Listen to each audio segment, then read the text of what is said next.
Welcome to Empire Building. I'm Wendy Papazan, and together with my 4 co-hosts, we bring you weekly unfiltered conversations about leadership, growing a big empire, and living on your own terms. I'm Kimber Levitt-Keaty. We are investors and wealth builders with over $75 million in combined net worth.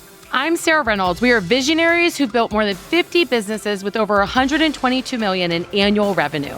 I'm Tiffany Fikes. We've led thousands of people and do it all while being pretty good moms. And I'm Seychelle Van Poole. We are your podcast to learn how to build big businesses and even bigger lives. Welcome, welcome, welcome, Empire Builders. It's Wendy Papazan here in Austin, Texas, and I'm joined by the beautiful, lovely, talented, incredible businesswoman, Sarah Reynolds. Hello, my dear. How are you? I'm so good, especially looking at you today. I love your brand because it mixes in my favorite color, the Papazan Property Group brand. If you guys haven't seen her website or her branding, it's one of my favorites is the Papazan Property Group branding. I didn't realize. I forgot you were an aqua girl. Yes, so. It's beautiful. It's beautiful.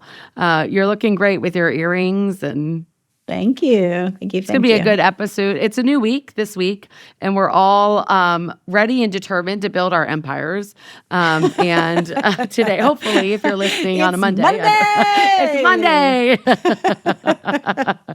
So here we go. Us crazy entrepreneurs that are ready to do it again. Do it again. Do it again. Do it again. Yes.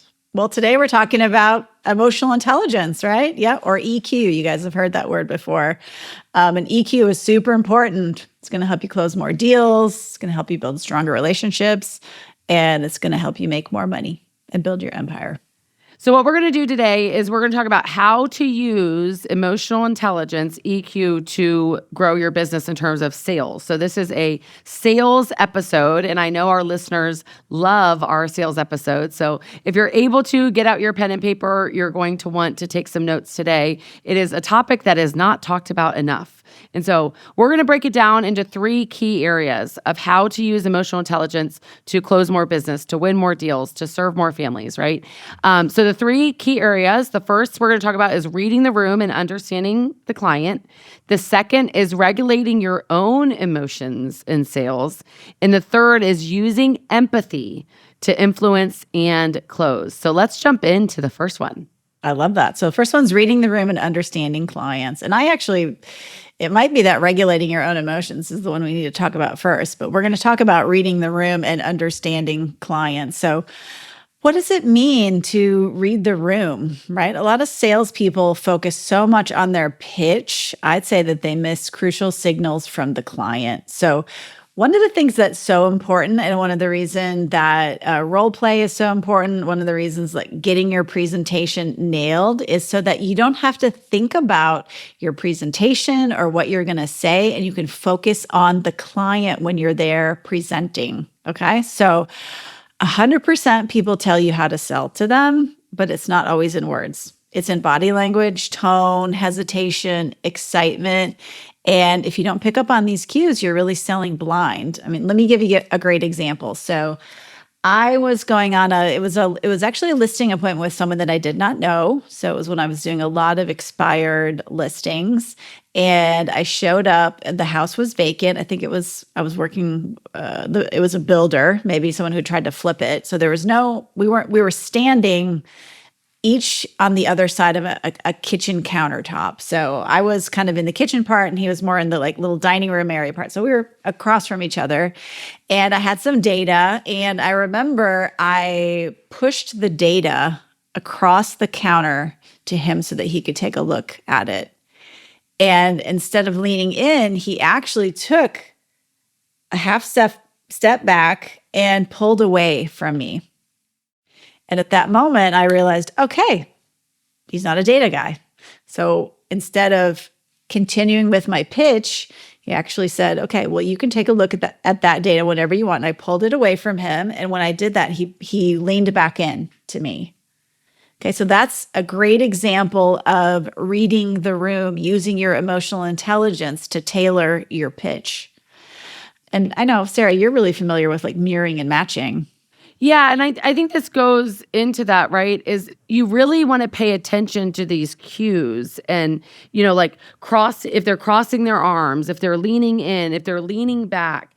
And what I found is that when I'm able to match them and or adjust, right? So like if you're seeing something that you're not liking the body language or even sounds, people make sounds that aren't words. And sounds gives us clues. I didn't think I made a lot of sounds until I started listening to myself recording this podcast. So I was like, oh my gosh, I make so many sounds. Thank you to our amazing producer. You guys don't normally hear as many of my sounds now. Now everybody wants to know. We're going to do an outtake. It's just Sarah making her weird noises. But a lot of humans make sounds, and like little things like that can either make or break you actually getting the sale, moving it forward. And so you want to pay attention and you want to mirror them, right? If they are coming more aggressive, you want to amp up your aggressiveness. If they are slower in the way they're speaking, the way they're moving, you want to be slower. You want to change your tone and pace, right? Let me give an example of this. So imagine you're from New York City and you're calling someone on the phone and they're from rural, let's say, Tennessee.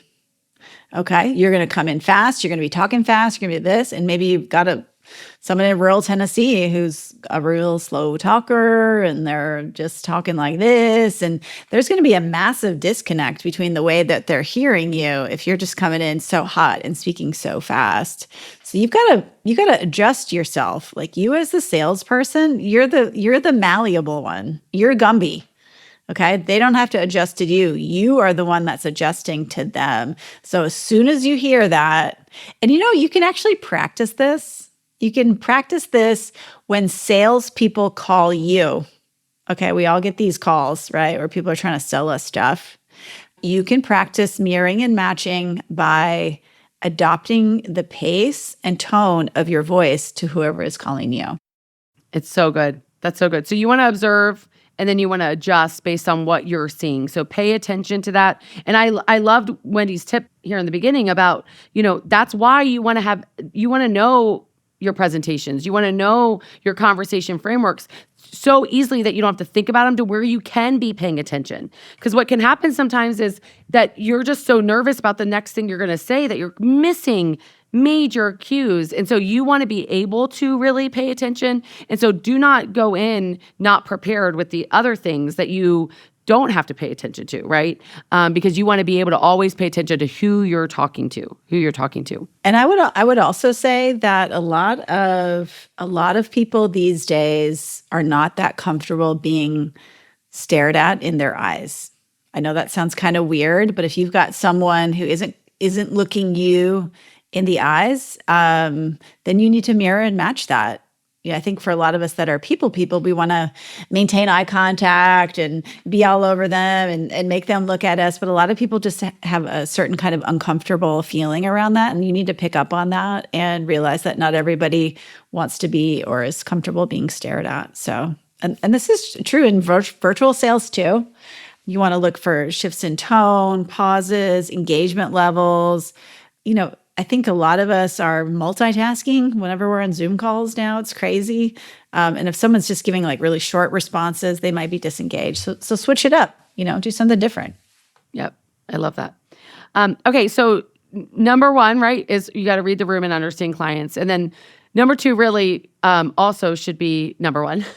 But you want to regulate your own emotions in sales. So it's so important for us to control our emotions, okay? Sales can be such an emotional roller coaster. I think about all of the things that happen. You get the listing or you get the sale, and then literally you walk out of the listing and you look at your phone and one of your deals fell apart. You went from high to low within literally 5 minutes. There's not a lot of careers that are like that. And this can be a hard career. Being in sales it can be very challenging. And so much of it has to do with our emotional regulation. I remember my very first buyer sale that fell through. And it was, I got my real estate license during the Great Recession, and Countrywide Mortgage was the big mortgage company at the time. And they were the lender, and I was representing the buyer. And we showed up to closing, and the loan officer called me. We're all sitting there ready to go. Well, thinking we're ready to go. And the loan officer called, and they said, "We're not closing today. There's a problem." And I did not know what to do. I literally flipped out. You flipped your lid. I flipped. Yeah. I think I might have even cried. Like thinking back, it's very embarrassing. And this is real, right? And I called my mom, and who was my mentor, my leader, and taught me everything about real estate. And she thankfully was close to the office, and she said, "I'm coming to the office. I want to meet with you in our office versus the conference room." And she looked at me, and right when she got in, and she said, "Sit down." And I sat down, and she said, Debbie. "Yes." She said, "I need you to calm down." And she said, "You are highly emotional right now, which means that you cannot do your job. Your job is to be the problem solver, to have calmness, to be able to navigate how to help the client. And right now, the way that you're acting, you cannot help the client. So first and foremost, calm down." And that was honestly one of the best pieces of advice.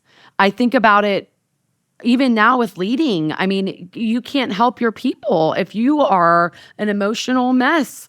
And so you got to calm down. So many times, it's not about reacting emotionally.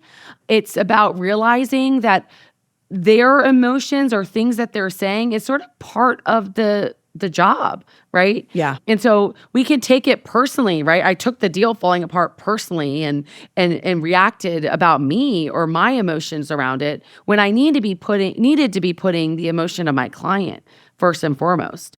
Well, and this is something in sales that you just get better at with time. The more business that you do, the more deals that you do, the more hard things that happen, the better you get at them. And if you're the kind of person who is triggered pretty easily, if you are upset often, if something that's out of your control happens and you kind of fall apart as a result of it, then this is something that you need to work on, which is how to get better at emotional regulation. Because at the end of the day, the reality is we don't control much in this world. We control almost nothing. And the thing that we can control is how we react to the things that happen to us. And for those of you that are going through a hard time right now, and I know that some of you are going through a hard time, understand that hard things will continue to happen to you. Hard things will continue to happen to you. And the only way, the best way to survive these hard things is to figure out how you can react differently to them. And that is working on your EQ. Yep. I mean, a lot of times when you hear no in sales, people view that as like, take it personally, like you lost, or and it's really just a data point, It's a data point of what you can then do about it, right? And some of the emotions, I would say the emotion that I struggle with the most is also one that we all need to work on, and especially me, is getting defensive. Defensive is an emotion, right? And so like if you get defensive, desperate, or pushy, what ends up happening is you actually lose trust. So when we're operating from a defensive position, when we're working on moving the sale forward, we then lose trust. When we lose trust, we will lose, period. Right? So we want to stay calm. We want to try to reframe. And one of the ways that has helped me with defensiveness is starting to ask more curious questions instead of getting defensive, and truly asking the question to hear the answer. Because believe me, I've asked some questions that are equally as defensive. I'm talking about truly wanting to know the answer. And so, something like, tell me more about what's holding you back. I know that you don't want to make a decision right now, but tell me more about what's holding you back right now.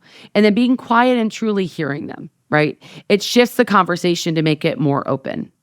Yeah, I love that. And sales is all about playing the long game, guys. Keep your emotions in check and you'll win more deals over time. All right, so our third thing we're going to talk about today is using empathy to influence and close. Okay, so Sarah and I were chatting about this before we got on the podcast this morning, but I personally feel like closing can be a somewhat intuitive thing that when you're good at it, it can be very hard to teach. It can be very difficult to teach. And it doesn't mean you can't get better at it, but if you are someone who's just naturally good at closing, I want you to take down these notes if you've got people on your team that you're leading and coaching in terms of closing. So a lot of people think closing means applying pressure, right? Like forcing the deal to happen. But really, the best closers actually do the opposite, because at the end of the day, you want that person to feel like they made a decision on their own, because if they make a decision on their own, they're much more likely to go through with it. Whereas if they feel like you push them into it, then at a certain point, they might come back and think like, I got regret. I didn't really want to do that. That salesperson pushed me into it. You always think about, a used car salesman, right? That kind of personality.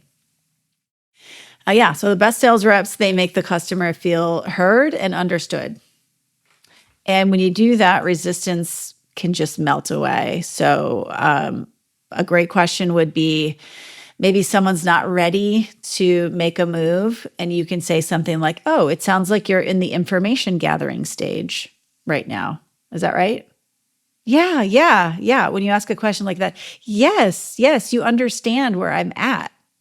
And then what that does, when you label their emotions, it makes them feel understood and they're more likely to open up to you. So when you're having a sales conversation, if you can have a series of situations where they feel heard, where they feel understood, then by the end of the conversation, they feel very comfortable and confident that you see them, that you know who they are, you know what they're looking for, and you're not going to push them into something that they don't want to do. That's so good. I think the labeling their emotion is the biggest gold there. So many times people don't know, I tell my team all the time, humans, they actually feel first, then they act. A lot of people think they use logic, like human beings, we use logic. We actually feel first, and then we take action. When you can label the feeling that they're having, they feel so understood and seen, and the trust in the room is so strong to where you don't then have to close. Like the close is just built in because they would not work with anyone else because the others did not see them for what they're feeling. And so I do my best to label it and use a word like, it sounds like you're feeling very frustrated that your house didn't sell the first time. And the minute I say that to a seller that was struggling getting their house sold before, they all of a sudden many times they don't even know what word to describe how they're feeling. And the minute that you describe how they're feeling and label it, they then just they will listen to almost everything you say after that because they see that you as a human sees them as a human with feelings because they do have them. And so labeling their emotion and then saying it is something so powerful that will help you influence and serve more people. Yeah, I love that. Yeah, tap into their needs and you'll close more deals. Yep. So good. So good. Okay, guys. Well, another great episode about how to build your empire. And none of our empires can be built without more sales. And so we have to have sales to build our empires. And so you want to observe before you give your pitch. Make sure you're paying attention to tone, body language, engagement. You want to regulate your own emotions, stay calm, and respond with curiosity, not desperation or defensiveness. And then use empathy to influence, making sure that the client feels heard and that through that, they will trust you more. EQ is not just a skill. It's actually a sales weapon. When you master it, your empire is just going to grow and grow much bigger than you even ever realized it could. Yeah. And guys, this is a great episode to share. So if you're in sales, which a lot of you are, a lot of you work with salespeople, this is a wonderful short episode. We got a 20-minute episode here. Share this with a friend who could use a few more sales this year. So never forget, go out there and build your big business and even bigger life. We adore you, and thank you so much for being our wonderful listeners. Bye.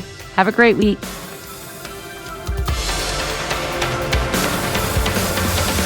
This podcast is for general informational purposes only.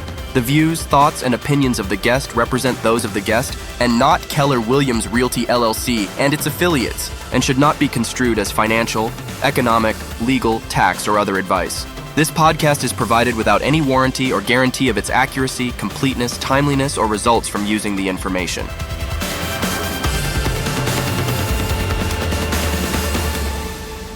Warning: you must comply with the TCPA and any other federal, state, or local laws, including for B2B calls and texts.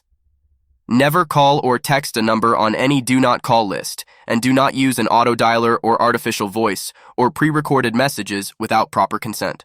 Contact your attorney to ensure your compliance.